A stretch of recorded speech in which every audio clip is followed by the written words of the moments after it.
제가 먼저 읽습니다. 그 사람들이 거기서 일어나서 소돔으로 향하고 아브라함은 그들을 전송하러 함께 나가니라.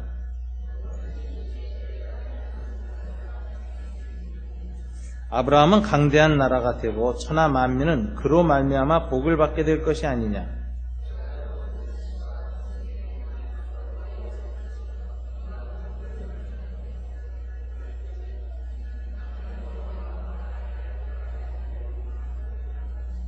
여호와께서 또 이르시되 소돔과 고모라에 대한 부르짖음이 크고 그 죄악이 심히 무거우니 내가 이제 내려가서 그 모든 행한 것이 과연 내게 들린 부르짖음과 같은지 그렇지 않은지 내가 보고 알려 하노라. 기도하겠습니다. 하나님 아버지 감사합니다. 오늘 저희들이 주님 앞에 예배드릴 수 있게 해주셔서 감사합니다. 우리가 신령과 진정으로만 온전한 예배를 드릴 수 있다는 예수님의 말씀을 기억합니다. 신령, 성령 안에서, 진정, 진리 안에서 예배드리게 하여 주옵소서. 이 시간에 진리이신 주님의 말씀을 듣는 시간입니다. 성령께서 주장해 주셔서 말씀에 대해 우리가 온전한 깨달음을 통해 진정한 예배가 될 수 있도록 축복하시옵소서. 예수님 이름으로 기도드립니다. 여러분 2011년 작년 한국의 서점가에서의 최고의 베스트셀러가 무엇이었는지 아십니까? 영화로는 완득이, 도가니 이런 게 아마 베스트셀러였던 것 같아요. 이제 소설은, 책은 뭐였는가? 작년에 4월달 기준으로 100만 권이 팔린 책이 있습니다. 이게 또 어려운 철학책이에요. 하버드 대학의 마이클 샌달 교수가 쓴 정의란 무엇인가라는 책이 팔렸습니다. 이 책은 철학적인 책이라 굉장히 어려운 책입니다. 쉽게 읽혀지는 책이 아닙니다. 머리를 쥐어짜면서 읽어야 되는 책입니다.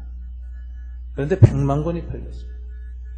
아마 연말까지 통계가 안 나와서 그렇지 한 150만 권 이상 팔렸을 거예요.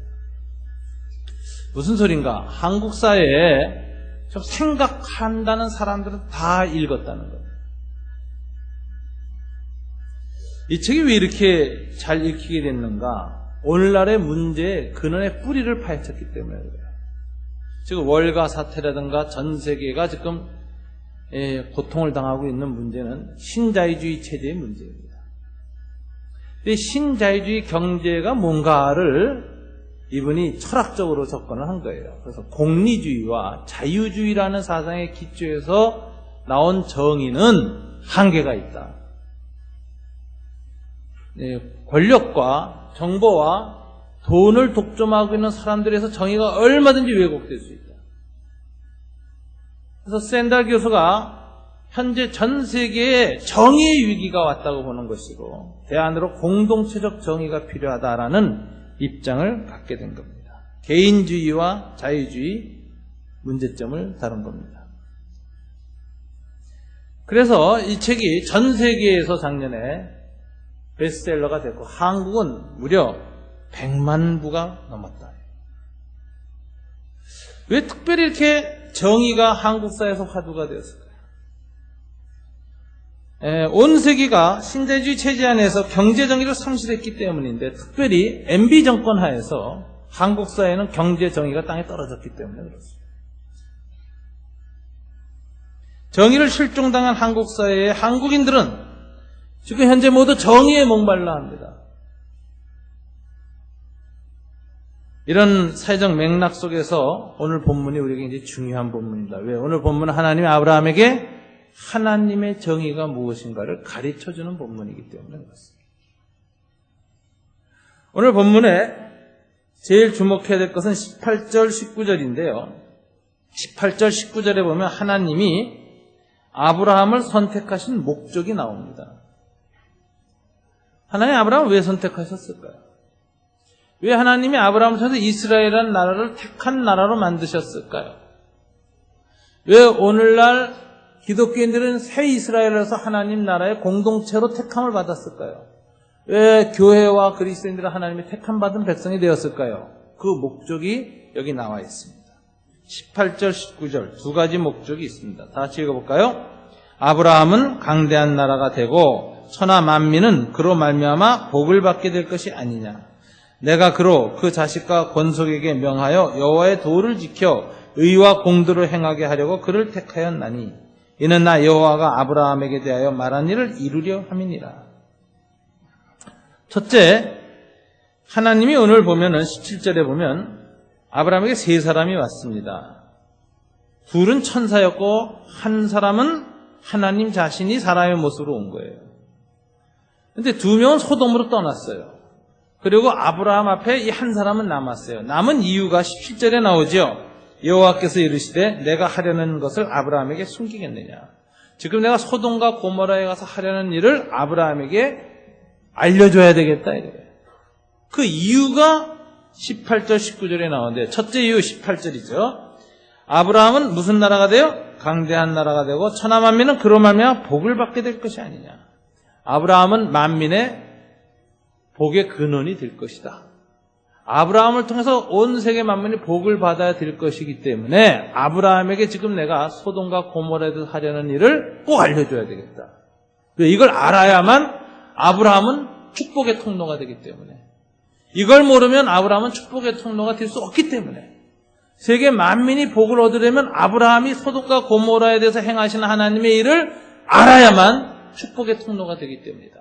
이게 이제 첫 번째 아브라함을 택해서 이 일을 알려주신 이유라는 거예요. 그러면 어떻게 축복의 통로로 삼겠느냐? 19절에 나오는 거죠.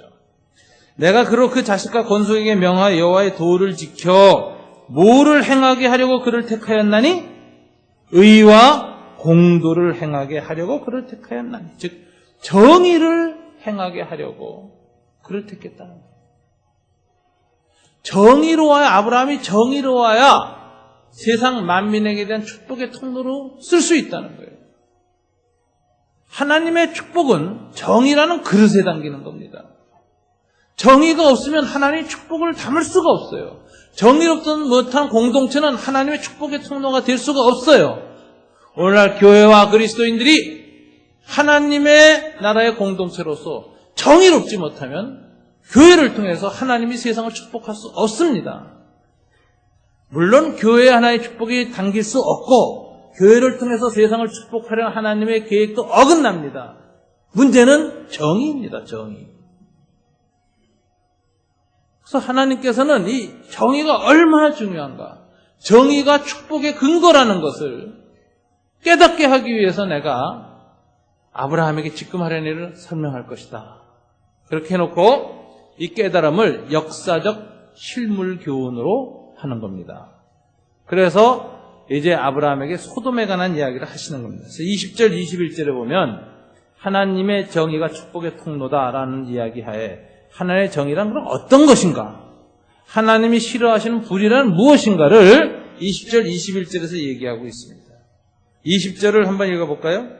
여호와께서 또 이르시되 소돔과 고모라에 대한 부르짖음이 크고 그 죄악이 심히 무거우니 내가 이제 내려가서 그 모든 행한 것이 과연 내게 들린 부르짖음과 같은지 그렇지 않은지 내가 보고 알려 하노라. 여기 부르짖음이라는 단어가 나오는데 영어로는 crying, 비명이라고 번역되어 있어요. 히브리어로는 짝이라는 단어예요. 근데 이 부르짖음이라는 게 뭐냐? 땅에서 불의하고 억울하게 죽은 사람의 피의 소리입니다. The crying of blood, 피의 소리, 피의 비명. 이거 하나님이 들으시는 하나님이에요.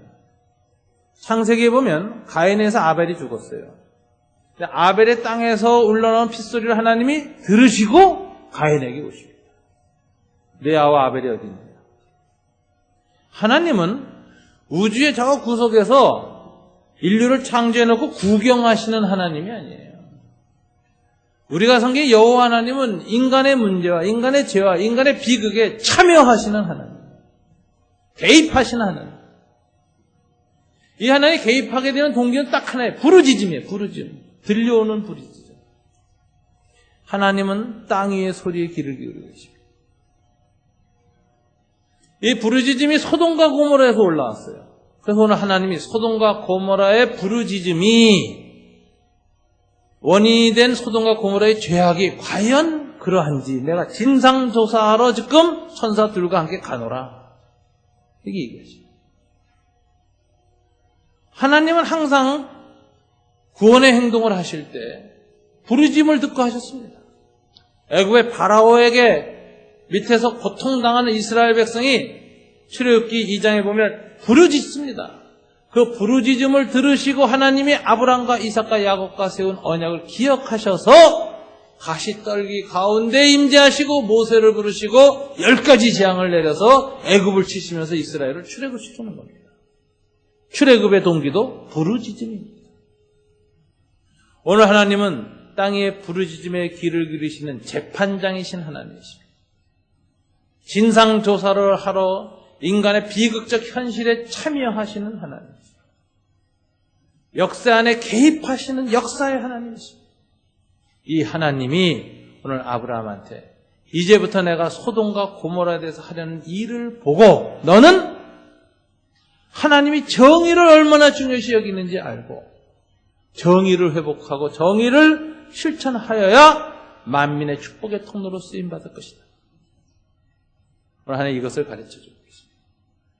그래서 소돔과 고모라를 심판하기 전에 그 부르짖음과 그 원인이 된 악을 살피러 오셨는데 소돔과 고모라의 악이 무엇입니까? 과연 여러분 소돔과 고모라의 악을 피상적으로 알고 있습니다. 우리 보통 교회에서 설교할 때 뭐라고 생각하죠? 성범죄, 음란함, 동성애, 남색. 그래서 소도마익이라는 단어가 남색이라는 걸 의미하죠. 소돔이라는 단어에서 나왔어요. 소도마익, 남색. 그래서 이 음란에서 망했다 이렇게 생각하는데 여러분 그거는 빙산의 일각만 아는 것이고 피상적인 통찰입니다. 소돔과 고모라가 왜 망했는가를 보여주는 선지자들의 글이 있어요. 하나님이 직접 선지자한테 말을 했어요. 창세기에는 이것만 나왔지만 그 후에 선지서에 보면 소돔과 고모라 하나님이 왜 멸망시켰는지 기록이 있어요. 이걸 봐야 돼요. 에스겔서 16장 49절인데요. 한번 49절 50절 한번 다시 읽어볼까요? 네 아우 소돔의 죄악은 이러하니 그와 그의 딸들에게 교만함과 음식물의 풍족함과 태평함이 있음이며 또 그가 가난하고 궁핍한 자를 도와주지 아니하며 거만하여 가증한 일을 내 앞에서 행하였습니다. 그러므로 내가 보고 곧 그들을 없이 하였느니라.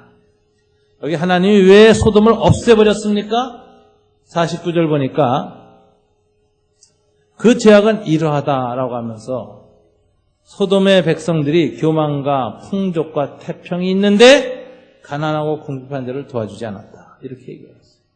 사회 정의가 실현되지 않았다. 가난한 자를 압제했다는 것. 여러분 소돔과 고모라가 왜 이렇게 음란과 사회 정의가 사라지고 경제 정의가 무너지고 이렇게 됐을까? 이걸 좀 총체적으로 봐야 됩니다. 왜냐하면 이게 제일 먼저 이 당시 중근동에 신관의 차이가 있어요. 신관. 하나님에 대한 관점.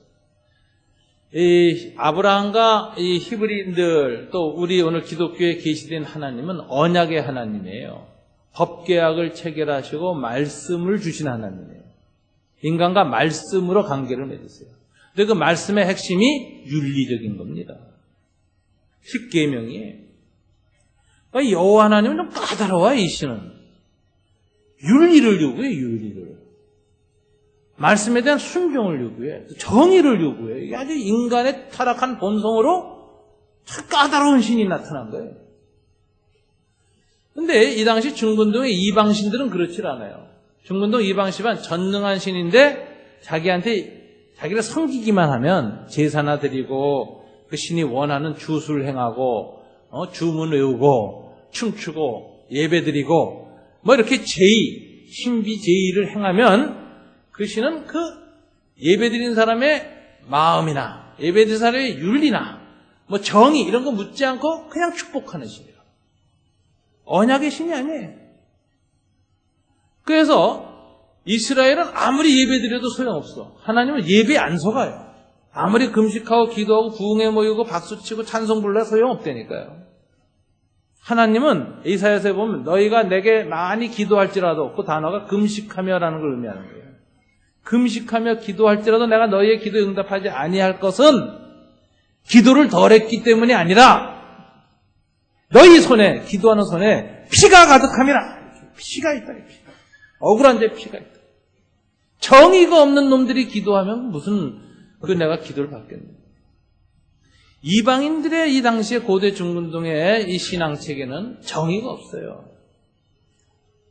여러분 아무리 기도 많이 해보세요. 찬송 부르고 소리 지르고 해보세요. 여러분 안에 정의가 없으면 하나님 기도 응답 안 해요. 가증하게 여겨요. 이것들이 내게 와서 드는 손바닥마다 피가 묻어있다. 끔찍해요. 이게 하나님은, 근데 여러분, 우리가 샤머니즘이나 이런 데 보세요. 신은 윤리를 요구하잖아요. 이방신들은. 그냥 와서 그냥 신이 요구하는 신비스러운 의식이나 마술이나 부적이나 주문 외우면 열리는 거예요. 그래서 이제 이방 아라비안 나이트만 열려라 참깨 하면 열리잖아요. 이런 걸 자판기 하나님이라고 해요. 자판기는 돈 넣고 꾹 누르면 덜커덩 하고 나오는 거지. 돈 넣고 눌러도 너 어저께 거짓말했지? 못 줘. 이런 자판기 여러분 쓰겠어요? 까다로워. 이게 윤리를 따져. 힘들죠. 이스라엘의 하나님은 뭔가 힘이 들어. 인간의 죄성하고 뭐가 어긋나. 그분 성기가 그냥 아주 까다롭고 고통스러워요. 근데 이방인 신은 편해. 원하는 주문에 오면 되고 원하는 의식행하면 돼. 예배행위하면 돼. 신비한 의식이나 주문이나 이 비밀, 우주의 비밀 코드를 누르기만 하면 그냥 응답해 주는 신이야. 이게 얼마나 좋아요. 이 당시 중근동의 이방 문화의 신들이 다 이런 신입니다. 두 번째, 이 신이 남성과 여성으로 분화되어 있어요. 대부분. 그래서 가장 대표적인 바알 신인데, 이건 바알 신만이 아니라 중근동 전체 신관입니다. 그래서 하늘의 신은 남신이에요, 주로. 그래서 이게 남성 우월주의가 들어있고, 또 남성의 권력이나 남성의 힘, 폭력을 숭배하는 거예요. 우상숭배. 폭력의 신이죠. 그래서 대체로 남신, 바알 같은 경우는 천둥, 번개의 신, 이슬의 신, 비를 내리는 신이에요. 여신은 뭐냐? 대지의 여신, 땅이야, 땅. 그래서 남신과 여신이 성적인 관계를 맺어서 성행위의 결과로 농산물이 나온다는 거예요. 하늘에서 이슬이 내리고 비가 내리는 건 남신의 정액이에요. 이게 여신, 대지의 여신 아셀의 자궁으로 들어가. 그래서 씨가 맺어가지고 썩 올라와서 싹이 맺고 줄기로 자라고 열매가 나오는 게 농산물이에요. 그래서 농산물의 풍요는 누가 보장하느냐? 이 바알과 여신, 아세라신, 남신과 여신이 주죠. 그래서 아세라신은요 유방이 많아. 이게 다산신이기 때문에 이게 보장하는 거예요. 그래서 이 다유방신이 나타나가지고 축복을 주는 거란 말이에요. 그렇게 해서 이제 이 농사가 잘 된다. 그래서 이 고대 농경 문화는 중동만이 아니라 동양도 마찬가지입니다. 이 신관이 풍요의 신, 축복의 신, 농사의 신인데 남녀예요. 그래서 동양은 견우직녀가 만나는 거예요. 견우와 직녀가 남신, 여신 아닙니까? 하나는 소신이고 하나는 배틀 짜는 신인데 고대 농경사의 풍요의 특징이죠. 둘이 7월 칠성날 만나는 거예요. 그래서 하늘에서 만나서 운우지정을 나눠요. 그 엑기스가 비가 돼서 떨어지는 칠성날. 그런 농사 풍요가. 이래가지고 농사의 풍요와 잘 먹고 잘 살고 하는 것이 부자 되는 길이 어디 있느냐? 요 신을 잘 섬기는 데 있는 거예요. 그래서 가을에 농사가 풍요롭고 되면은 이 농경 추수제를, 감사제를 드리는데 이게 그 남신과 여신한테 제예배를 드리는데 예배 드리는 방식이 상당히 음란합니다.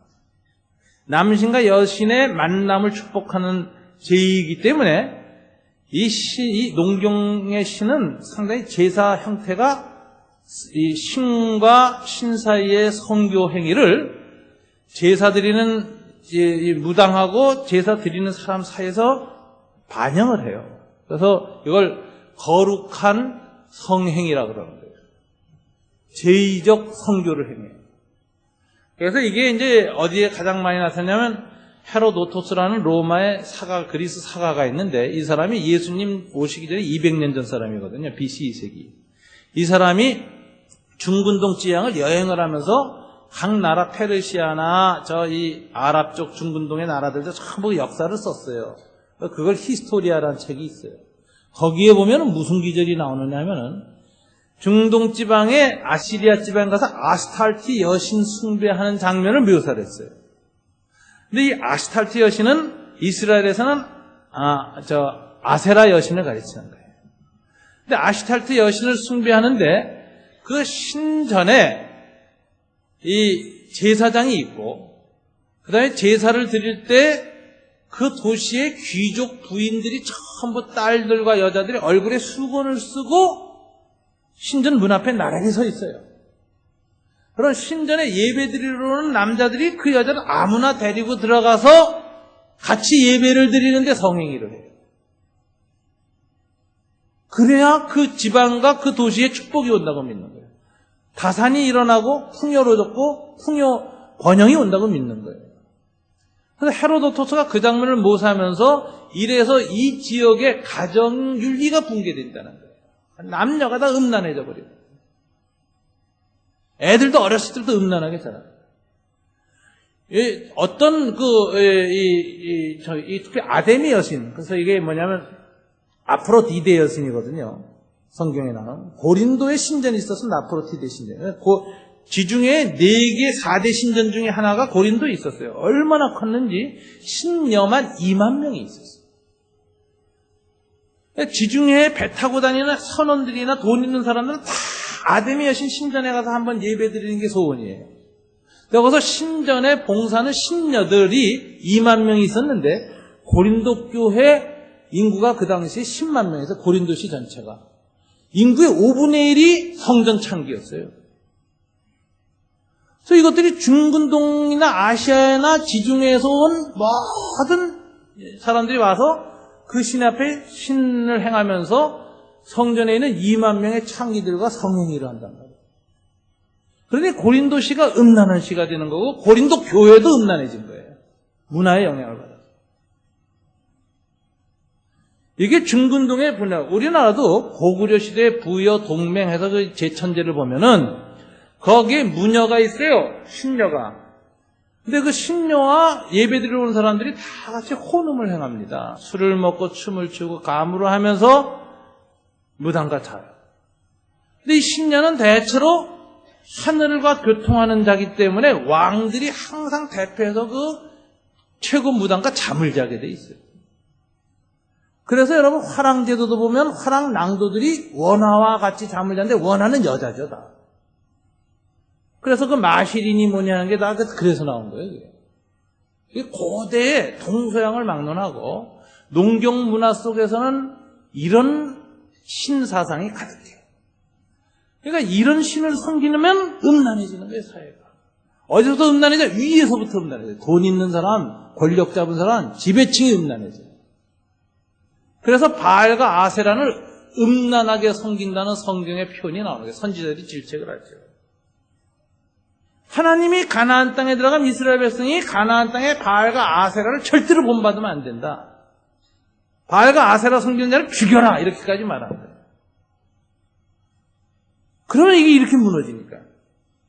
근데 이렇게 음란하게 남신과 여신을 섬기는데 이 신의 이데올로기는 뭐냐? 종교 이데올로기는 성장, 풍요, 성공, 번영이에요.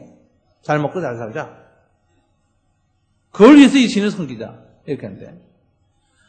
이 신의 논리를 따르면 이 신을 잘 섬긴 사람은 뭐가 되는 거예요? 부자가 되고. 이 신을 잘 못 섬긴 사람은 뭐가 되는 거예요? 가난한 자가 되는 거예요. 그럼 부자는 신의 축복을 받은 자요. 가난한 자는 신의 저주를 받은 자라는 등식이 성립돼요. 그래서 이 바알 숭배, 가나안 숭배는, 우상 숭배는 부자의 신학이라 그래요. 부의 신학이 형성돼요. 부자는 하나님 축복한 자고 가난한 자는 하나님 저주받은 자로 규정된다. 그러니까 부자들이 가난한 자를 미안하게 여기거나 가난한 자 도울 마음이 있을까요? 없을까요? 별로 없어. 어쨌든 불쌍해서 좀 도와주긴 하지만 기본적인 자세는 뭐냐면 너는 신의 축복을 못 받은 놈이야. 저주받은 놈이야. 나는 신의 축복을 받아서 이렇게 돈을 잘 벌어. 그래서 난 그 신을 집안에 섬기고 그 신전에 가서 헌금도 많이 하고 그 신이 요구하는 제의도 드리고 또 성전 창기와 잠도 자고 이래서 난 축복을 받아. 이렇게 하는 거예요. 그럴 수 없는 사람들은 저주받아. 이런 과정 속에서 음란함이 꽉 차는 거예요. 그래서 소돔과 고모라의 마지막이 뭐냐면 소도마익이라는 단어가 나왔죠. 남색. 여러분 사람이요 시간 많고 돈 많고 몸 건강하면 틀림없이 타락합니다. 이 셋 중에 하나는 없어야 돼요. 셋 중에 하나 고르세요. 난 뭐가 없는 게 좋을까? 돈도 건강 둘 다 있고 시간만 없으면 좋겠다. 그래서 죽어라고 벌고 돈 한 푼도 못 쓰고 죽어야 돼. 근데 이게 세 가지 다 있으면 타락하는 거예요. 근데 주로 이 세 가지 다 있는 사람이 뭐냐? 사회 지도겠지. 돈 있고 시간 있고 돈 있는 사람. 건강해 잘 먹어서. 그러니까 음란을 행하고 쾌락을 하는데 쾌락이라는 게 그루가리라는 쾌락의 그루가리에는 권태가 있다 그래요. 쾌거루가 한 말이죠. 쾌락을 자꾸 할수록 쾌락 지수가 떨어져. 그래서 자꾸 새로운 걸로 그루가리를 해야 돼. 하다가 정상적으로 안 되니까 변태가 나오는 거예요. 그래서 이 신명기에 보면 근친상간하지 말라. 소위 짐승과도 관계하지 말라. 수간하지 말라. 별별 성행위가 다 나오는 거예요. 남색하지 말라. 동성연애하지 말라. 이게 시간 많고 돈 많고 건강한 놈들이 쾌락을 추구하다가 어느 순간에 변태 성욕이 생긴 거예요. 성신경에 이상마비가 온 거예요. 그래가지고 그렇게 하는 것이 꽉 차서 소돔과 고모라 하나에 치시는데 여러분 소도마익은 빙산의 일각이에요. 그 안에 총체적인 문제가 있어요. 신관, 하나님관. 두 번째, 세계관, 가치관, 가정관, 문화관. 이게 다 섞여서 왕창 썩어가지고 일상적인 행위로 개인 차원에서 드러나는 게 동성애 문화예요. 그리고 사회 경제적으로는 약자를 무시하고 돌보지 않는 거예요. 그리고 이 부유계층은 교만하고 거만해서 하나님 앞에 가증한 일을 뻔뻔스럽게 해요. 여러분 다시 보세요. 에스겔서 16장 49절. 다시 한번 읽어볼까요? 내 아우 소돔의 죄악은 이러하니 그와 그의 딸들에게 교만함과 음식물의 풍족함과 태평함이 있음이며 또 그가 가난하고 궁핍한 자를 도와주지 아니하며 거만하여 가증한 일을 내 앞에서 행하였습니다. 그러므로 내가 보고 곧 그들을 없이 하였느니라. 이게 선지서의 얘기죠. 그러니까 소돔과 고모라가 왜 멸망되냐? 창세기만 보고 이해하면 이해 못하는 거예요. 그게 음란해서 망했다 이러는데 음란이라는 게 빙산의 문화적 일각이고 그 속에는 정치, 종교, 경제, 사회, 문화 모든 걸 썩어버린 거예요. 모든 게 썩어버린 거예요.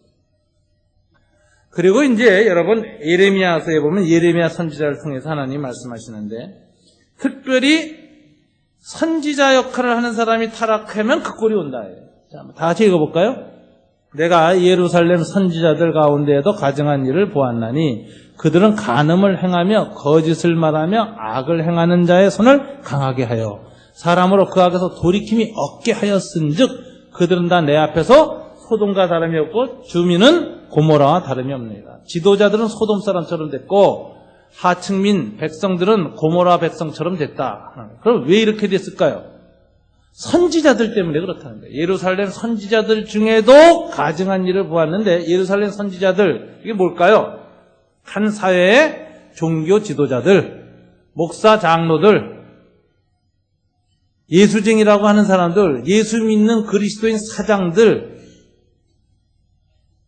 이 사회의 지도자이고 예수 믿는 사람이라서 선지자적 사역을 해야 할 사람들, 예언자적 삶을 살아야 할 사람들이 가증한 일을 했는데 첫째 뭐예요? 간음을 행하고 거짓을 말하며 악을 행하는 데 손을 강하게 악한 자 편을 든다는 거죠. 그래서 사람들하고 회개하지 않게 악에서 돌이킴이 없게 하였은즉 그들은 다 내 앞에서 소돔과 다름없고 그 백성은 고모라 백성 같다. 그래서 마지막에 소돔과 고모라의 죄악의 핵심이 어디 있느냐? 교회에 있다. 교회. 그리스도인이 선지자 사역 감당 안에서 그 시대의 죄악을 강화시키니 이게 멸망당한다. 이 에스겔서와 예레미야서의 선지자에 딱 보면은 왜 소돔이 망했나 하나님 얘기하는 거예요. 오늘 가만히 보세요. 오늘 우리 한국 사회 보세요. 자, 여러분, 국가 간의 장벽을 없애고 자본이 마음대로 들락날락 이동하면서 부자들이 돈만 있으면 훨씬 돈을 잘 벌게끔 자본의 자유로운 이동을 만들자. 이게 자유주의입니다. 민주주의는 정치체제고 자유주의는 경제체제를 가르치는 거예요. 경제적 자유주의는 돈이 많은 사람이 이기는 체제예요. 부자일수록 이익을 많이 얻게 만든 체제예요. 이거를 IMF로 겪어서 우리나라가 문을 활짝 열은 겁니다. 이명박 대통령이 들어와서 이걸 더 강화시킨 거예요. 그래서 세월이 갈수록 부자가 더 돈을 벌 수 있는 세상을 만들었어요. 그리고 이 체제가 아주 좋다고 생각하는 거예요. 왜? 부자는 돈을 더 버니까. 그래서 이 신자유주의 체제는 바알주의입니다. 바알주의. 이 바알주의 이데올로기를 갖고 있어요. 성장, 풍요, 성공. 그 앞에서 약자, 공동체, 사회 고통받는 사람들에 대한 배려보다는 돈 있고 힘 있고 정보 있는 사람들이 훨씬 더 고속도로처럼 들고 드나들 수 있게 만들어 놓은 거예요. 전 세계를 상대로 해서. 이렇게 해서 이 세계 체제를 바꿔놓은 겁니다. 이게 강자의 신학이라는 거예요. 부자의 신학. 이걸 지지를 하는 게 뭐냐? 가만히 보니까 대형교회 목사들이 지지를 해요. 제가 보니까. 일부. 다하면 대형교회 목사가 억울하겠죠? 일부. 저는 그 3.1절에 나와서 말이에요. 반공주의를 앞세우면서 데모하는 그 목사님들 보면은 이분들이 문제가 있는 분들. 이분들이 성 문제로 다 올라온 분들 아니에요? 또 자식한테 세습하잖아요. 그리고 그 교회 돈 다 횡령해서 해먹은 사람들 아니에요. 그 사람들이 모여가지고서는 목소리를 높이고 자기를 반대하는 사람 다 빨갱이로 몰아요. 반공주의를 표방해요. 한기총이 대표 아니에요. 한기총이 그렇게 썩었으면서도 한기총의 존속 이유는 반공주의라고 하고 지네들이 부패하고 썩어서 반공으로 포장하고선 지금 큰 소리 치고 있어요. 그래서 제가 한기총 이름 좀 바꿔주려고 그래요. 간판 들고 갈 거예요. 한개총이라고.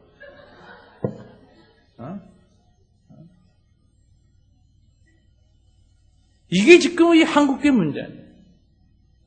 예루살렘의 선지자들이 간음을 행하고 사회적 강자와 악한 자들을 편을 들어서 오히려 그들을 더 강하게 하고 그리고 백성을 하여금 돌이키지 않게 하고 회개하지 않게 하고 그러니 너희들은 소돔의 백성이요 고모라 백성이 됐다. 그래서 내가 친다. 이게 우리 한국 교회의 문제입니다. 자, 성폭력 문제가 많은데요. 목사도 성폭력하지. 도가니 뭐야, 도가니. 장로가 성폭력하지. 오늘 가정이 지금 이 남녀 사이의 이 가정 윤리가 다 남자 여자 부부 사이에 무너지는데 한국 교인을 대상으로 이거 조사해 볼 만한데 한국 교인들은 또 조사 안 해. 응하지 않아. 다 속이기 때문에. 오히려 안 믿는 사람들이 정직하게 나 애인이 있다 바람 핀다고 써놔요. 근데 한국 사회 지금 부부 사이에 50%가 애인이 있는 걸로 나와 있어요. 지금. 이번에 TV 조선에서 조사를 했더라고. 보수적인 거기서 조사한 거니까 맞을 거야 아마. 이게 우리 사회에 지금 전반 무너지고 있습니다. 폭력, 강자의 폭력 문제죠. 폭력은 남자가 여자한테 주로 행합니다. 가정에서는. 왜? 일단 육체가 세니까. 요즘은 이제 여자들이 힘이 있어서 남자들이 좀 맞는다 그러더라고요. 그런데 하여튼 강자의 폭력입니다. 그 다음에 성인들, 어른들이 미성년자에 대한 폭력입니다. 그 다음에 장애인에 대한 폭력입니다. 가장 악한 게 장애인 여성에 대한 폭력이에요. 그걸 도가니가 보여주는 거예요, 도가니가. 그리고 거기에 주인공들이 한국 예수쟁이들이다. 이러니 이게 개독교라는 소리를 안 듣겠어요. 더군다나 여러분 보세요. 지금 한국 사회 문제가 뭐냐면 폭력 문제 얘기를 하잖아요. 국회의원들도 하여튼 뭐 명분이 있지는 어쩌지 모르지 하여튼 텔레비에 나오면 싸움질이야. 그 다음에 재벌은 돈 주고 한 대 1000대씩 패. 나도 한 10대만 맞아봤으면 좋겠어. 한 대 1000만 원씩 주고 1000대씩 이 재벌이 패요. 그러고 재패갔어. 그러니 중학교에서 폭력이 안 일어나요. 어른들이 뭘 보여주고 있나요? 폭력 문화죠. 이거 일상화된 폭력이라고 그래요. 전에는 군부 독재, 군대의 폭력이었고, 그 다음에 제도적 폭력, 제도적 폭력, 힘과 권력을 가진 사람들의 폭력. 요즘 부러진 화살 이런 게 그런 걸 얘기하는 거죠. 그 다음엔 일상화된 폭력. 그냥 일상생활에서 폭력이 난무하고, 일상화된 폭력에 가장 카피하는 사람이 뭐냐? 10대야, 10대. 이게 10만 원에 자기 친구 목을 졸라 죽여요. 자살하게 만들어요. 두들겨 패면서 돈 갖고 오라 그래서 부모한테 속이고 돈 갖다 바쳐야 돼. 그래서 명품 옷을 사입고 노스페이스 겉옷을 입고 다닌다. 이게 부모들의 다 명품 선호 사상과 자식들에게 지나친 사치를 해가지고 이 폭력의 악순환이 그렇게 돼서 어린애가 자살하고 10대가 목이 잘려서 죽고 목이 교살당해서 죽었는데 이 핏소리를 어떻게 들을 거냐 이 핏소리를. 하나님이 이 핏소리를 듣는다는 거예요. 용산 참사 보세요. 용산 참사. 재벌 삼성이 용산에서 자기네 빌딩 지으려고 거기 멀쩡히 새들기는 사람들 다 이전비도 안 주고 권리금도 없이 내쫓으니까 그 사람 다 중산층이 용산에서 장사하던 사람은 중산층입니다. 서민도 아니야. 근데 이 사람들이 자기네 정말 평생 퇴직금이니 뭐니 해서 장사했는데 다 뺏기고 쫓겨나게 생겼으니까 말리다가 불에 타 죽었어요. 데모한 사람들은 지금도 갇혀서 안 나와. 그 불타 죽은 사람들의 불 속에서 지른 비명소리 누가 들으세요? 하나님이 들으시죠. 제가 삼성 큰 소리 치고 돈 잠보다 하나님도 저주하신다고 나는. 저 곧 무너질 거라 해. 저런 기업은 무너진다고. 정의가 없으니까. 공동체적 정의에 대해서 가진 자이고 수혜를 받고 돈을 많이 받고 한미 FTA에서 더 돈 버는 그런 거대 집단 재벌들은 우리 사회 약자에 대해서 누구보다도 먼저 책임을 지고 아픔을 감당하려고 하고 나누려고 하는 자세가 없을 때 그 핏소리 누가 들으십니까? 이 정의의 문제죠. 그리고 거기에 예수 믿는 사람들이 너무 많이 들어요.